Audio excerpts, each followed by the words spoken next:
Well, this baseball game is right in tune with the World Cup final going on right now. Argentina and Spain are tied up at 0-0 at the half. Well, bottom of the first inning on the way. Also tied at 0-0. Jesse Cook with you on the mic. Joey Miller to my right. The Yuba-Sutter Freebirds go down 1-2-3 in the top half of the opening frame. Now Eddie Pelk leads off for the Regulators, followed by Patrick Roche and Cooper Vest. Against the right-hander, Mark Lopez, making his first start of the season, his second appearance. He winds home. Dances the fastball high and inside for strike one to Pelk. Lopez, a Boise Hawk last season for his first professional campaign, made his debut for Yuba-Sutter on July 14th. He winds up and misses high and away, 1-1 count. That was on Tuesday. Entered as a reliever, and he was hit around. Modesto won that ball game 17-5. He avoided the loss, going 4 1/3 innings out of the bullpen, allowing 5 runs on 6 hits. Next pitch, Pelk swings and foul tips that one to the backstop, 1-2 count. Eddie Pelk at the plate has been, without a doubt, the most consistent player in the Pioneer League. The Coast, rebranding as the Regulators for the weekend, have played 53 games. Eddie Pelk has led off 53 times and reached base in all 53. Next pitch, he swings and misses over the inside curveball for out number 1. So Mark Lopez begins his first start of the season on a very high note against a tough competitor.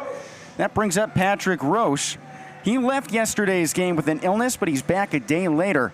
Roche still kept his hitting streak alive, moving that up to 8 contests because he had 1 plate appearance, knocked a screwball into center field, and then promptly had to leave the ball game to go deal with whatever was ailing him. Righty-righty affair. Lopez, red glove in front of his eyes, shakes one signal off, now nods, sidesteps in, and misses high and inside on the fastball at 86. 1-0 count.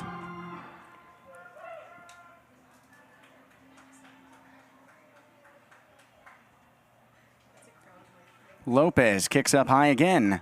Roche watches the slider for a strike. Yuba-Sutter trying to break a trend. Not only have the Freebirds lost 9 straight games, but they are one of 3 teams in the Pioneer League winless so far in the first week of the second half. 1-1. Roche watches another breaking ball, this one just by the Regulators' lettering, 2-1 count. And we've really seen 3 different Yuba-Sutter Freebirds. One in June, one that started this month, and now one that's starting the second half.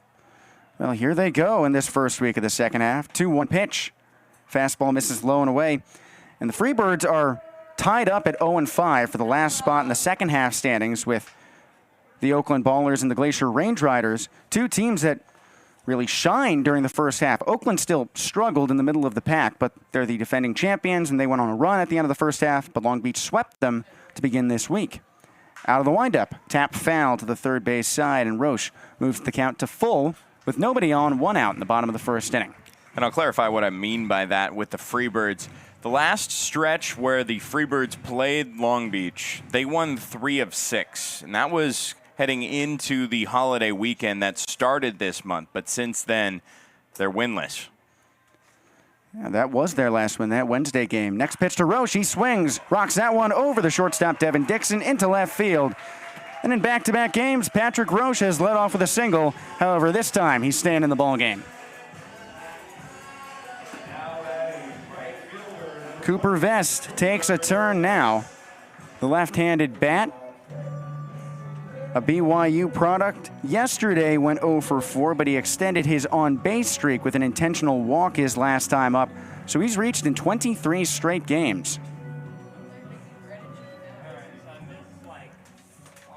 Vest in the dead center of the left-handed batter's box. Stands leaning over the plate. Lopez crouches. First pitch, a fastball on the outer half for a strike. Runner on first, 1 away. No score. Bottom of the first inning. And despite the fact that Yuba-Sutter won 3 of those 6 games a couple weeks back, they were still close ball games. Throw over to first, and Roche dives back in safely.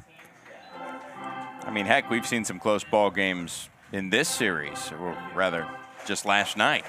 That's right, a game with 3 lead changes, Long Beach winning 8-6. Friday was a different story with an 11-1 bashing. Next pitch to Vest in the dirt for a 1-1 count. But that beginning of July series with Yuba-Sutter, the first game sure was a 5-run win for the Freebirds at home, but it was 17-12. Anytime the score jumps up like that, I'd call that relatively close. The next game, 14-13 on Independence Day, so a 1-run victory. And the only loss of the homestand after that against Yuba-Sutter for Long Beach was a 3-run game. 1-1. Vest swings, cracks that one to the right field side and through. Roche takes a big curve around second, but chops his feet. Holding up there, throw back to the bag. He dives back safely. Andrew Kirchner in right trying to catch him sleeping. Roche on second, Vest on first. One away in the bottom of the opening frame for Emilio Corona. The right-handed hitting center fielder already went deep once this week, going 4 for 8 in the Oakland series with a home run on Thursday. Corona in this series is batting 3 for 7. He's walked 3 times, and he already knocked a triple on Friday night. The right-hander Lopez glances down, stares at second, turns on home. Corona swings, lifts this one high and deep to right center field, tracking back way into the gap. That's at the wall, and that one hops over the fence for a ground rule double. Patrick Roche scores from second. Cooper Vest has to stop at third, and it's 1-0 Long Beach in the bottom of the first inning with 1 away. Emilio Corona taking the high hop over the pitch clock in right center field.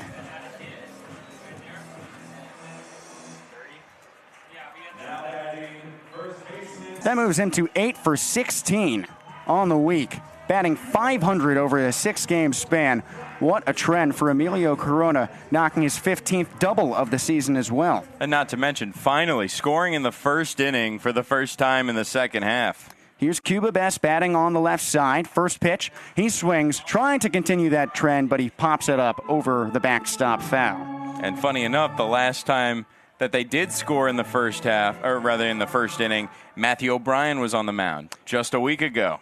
That's right. What a game for Long Beach in Modesto to end the first half, clinching first place in the first half standings, assuring home field advantage for the first round of the playoffs. Out of the stretch, Best watches the fastball by his shoulders for a 1-1 count. Finally, a pitch taken by a Regulators batter. That was 3 straight pitches from Lopez where Long Beach swung the bat. A Cooper Best single, an Emilio Corona double, and a foul pop from Cuba Best. Now 1-1. He swings again and fires that one foul to the left side out of play. 1-2 count. Cuba Best has had a fantastic week in his own right. Of course, most people have. When you've won 9 straight games, it's hard to find any weak spots. But Best has homered twice this week, including a long ball yesterday going back-to-back with Jacob Jablonski in the second inning. The 1-2 pitch winds in for a strike at the belt, and Best is called out. Second strikeout for Lopez. Runners on second and third, 1-0 Regulators. 2 away in the bottom of the first inning for Jacob Jablonski. He, like Best, has fired off home runs multiple times over the last week, including one yesterday, which we just talked about. He also homered against Oakland. Jablonski, 7 for 20 on the week. That's a .350 average. Righty pitches.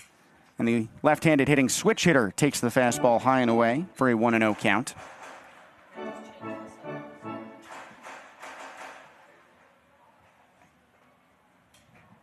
Lopez bends in, dangling the ball in his right hand by his thigh. Now he sets from the stretch. Jablonski takes on the curveball, dropping at the belt buckle for a 1-1 count. An odd day for both teams to wear the black jerseys, given that it's right around 80 degrees and getting hotter as we right around midday at 1:20. Not a cloud in sight and barely a breeze from left field towards first base. Highlight kick. Swinging a high drive center field and deep. Looking over his shoulder, Cam Moran feeling for the fence. He reaches up and makes the catch on the warning track, backtracking into the wall. Jablonski sends that one 401 feet, but it's just not good enough to dead center. Still, Emilio Corona's ground rule double puts the Regulators up 1-0. We move on to the top of the second. When we return, the Freebirds send 4, 5, and 6 to the plate here on the Home Team Network.